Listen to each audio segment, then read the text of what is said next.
Money laundering case میں حمزہ شہباز نے supreme court سے اپنی درخواست ضمانت واپس لے لی ہے۔ وکیل حمزہ شہباز نے کہا ہے کہ کسی کو غیر معینہ مدت تک حراست میں نہیں رکھا جا سکتا۔ مزید جانتے ہیں اس رپورٹ میں۔ پنجاب اسمبلی میں قائد حزب اختلاف حمزہ شہباز نے منی لانڈرنگ کیس میں سپریم کورٹ سے اپنی دائر درخواست ضمانت واپس لے لی ہے، جس کے بعد عدالت عظمیٰ نے حمزہ شہباز کی درخواست ضمانت واپس لینے کی بنیاد پر خارج کر دی۔ قبل ازیں سماعت کے دوران جسٹس سردار طارق نے ریمارکس دیے کہ حمزہ شہباز درخواست واپس لیں گے یا پیروی کرنا چاہیں گے۔ ہارڈ شپ کی بنیاد پر ہائی کورٹ میں کیس کیا ہی نہیں گیا۔ جسٹس یحییٰ آفریدی نے ریمارکس دیے کہ جو نقطہ ہائی کورٹ میں نہیں لیا گیا وہ براہ راست سپریم کورٹ میں نہیں لیا جا سکتا۔ احتساب عدالت کی رپورٹ کے بعد مناسب ہوگا، ہائی کورٹ سے رجوع کریں۔ وکیل حمزہ شہباز نے کہا کہ کسی کو غیر معینہ مدت تک حراست میں نہیں رکھا جا سکتا۔ ضمانت کے لیے رجوع کیا تو حمزہ کے خلاف ریفرنس دائر نہیں ہوا تھا۔ الزام 7 ارب کا تھا، ریفرنس 53 کروڑ کا دائر ہوا۔ ریفرنس فائل ہونے کے بعد کیس بہتر ہو گیا ہے۔ سندھ کے وزیر تعلیم سعید غنی نے کہا ہے کہ کورس کو مزید کم نہیں کر سکتے، چاہے امتحانات کو ری شیڈیول کیوں نہ کرنا پڑے۔ 1 فروری سے تمام تعلیمی ادارے کھول دیے جائیں گے۔ مزید جانتے ہیں اس رپورٹ میں۔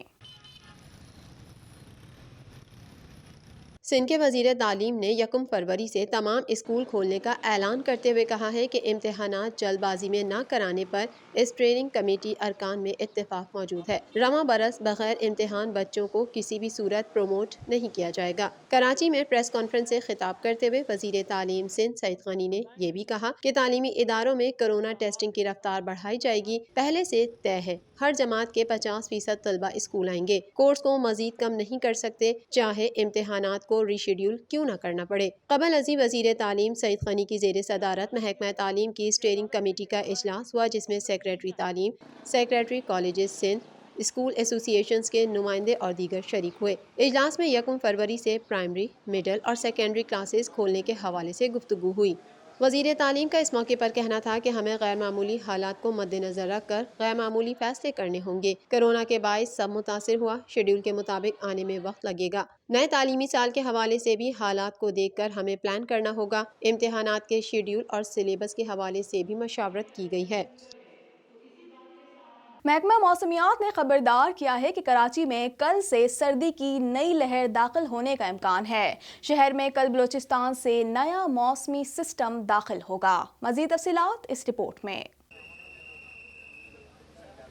موسم کا حال بتانے والوں نے کراچی میں کل سے سردی کی نئی لہر آنے کی پیش گوئی کرتے ہوئے کہا ہے کہ شہر قائد سمیت سندھ کے بیشتر علاقے شدید سرد ہواؤں کی لپیٹ میں رہیں گے۔ محکمہ موسمیات نے خبردار کیا ہے کہ کراچی میں کل سے سردی کی نئی لہر داخل ہونے کا امکان ہے۔ شہر قائد میں کل بلوچستان سے نیا موسمی سسٹم داخل ہوگا، جس کے باعث کراچی سمیت سندھ کے بیشتر علاقے شدید سرد ہواؤں کے زیر اثر رہیں گے۔ دوسری جانب محکمہ موسمیات نے جمعے کی شام سے ہفتے کے دوران بالائی علاقوں میں بارش اور برف باری کی پیش گوئی کرتے ہوئے کہا ہے کہ کشمیر، گلگت بلتستان، چترال، دیر، سوات میں بارش، پہاڑوں پر برف باری متوقع ہے۔ ہزارہ، کوہستان اور دیگر بالائی علاقوں میں بھی بارش برف باری کی پیش گوئی کی، جبکہ مری، گلیات، نتھیا گلی، کاغان، باغ، راولہ کوٹ میں بھی بارش اور برف باری کا امکان ہے۔ چارسدہ، سوابی، نوشہرہ، پشاور، کوہاٹ اور کرم میں بارش کا امکان ہے، جبکہ گجرانوالہ، گجرات، سیالکوٹ، نارووال میں بھی بارش اور خطے پوٹھوہار میں بھی جمعے سے اتوار کے دوران بارش متوقع ہے۔ بلوچستان میں جمعے سے اتوار کے دوران موسم شدید سرد رہے گا، جبکہ پنجاب کے میدانی علاقوں اور بالائی سندھ میں دھند کا سلسلہ جاری رہے گا۔ جنوبی افریقہ کے خلاف ٹیسٹ سیریز میں وسیم اکرم، جبکہ سائمن ڈال صرف T20 سیریز میں کامنٹری کے فرائض انجام دیں گے۔ مزید جانتے ہیں اس رپورٹ میں۔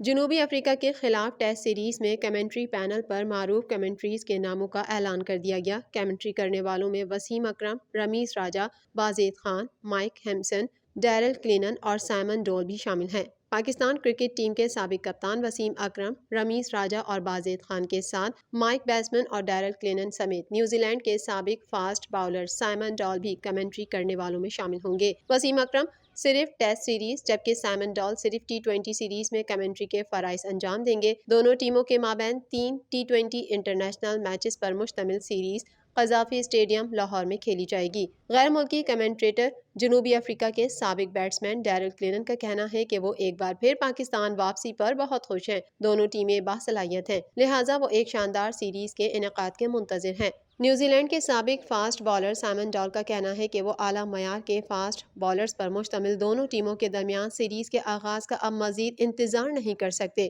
معروف کمنٹیٹر مائک ہینسن کا کہنا ہے کہ سال 2003 میں پاکستان میں کھیلی گئی سیریز کے دوسرے ٹیسٹ میچ کے اختتام پر انہوں نے آن ایئر ایک جملہ کہا تھا کہ ان دونوں ٹیموں کو کوئی علیحدہ نہیں کر سکتا۔ آج 18 سال بعد ان دونوں ٹیموں کے درمیان جنگ کا دوبارہ آغاز ہونے جا رہا ہے۔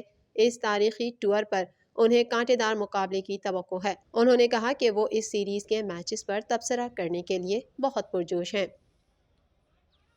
مزید خبریں بھی بلیٹن کا حصہ ہوں گی مگر اس بریک کے بعد۔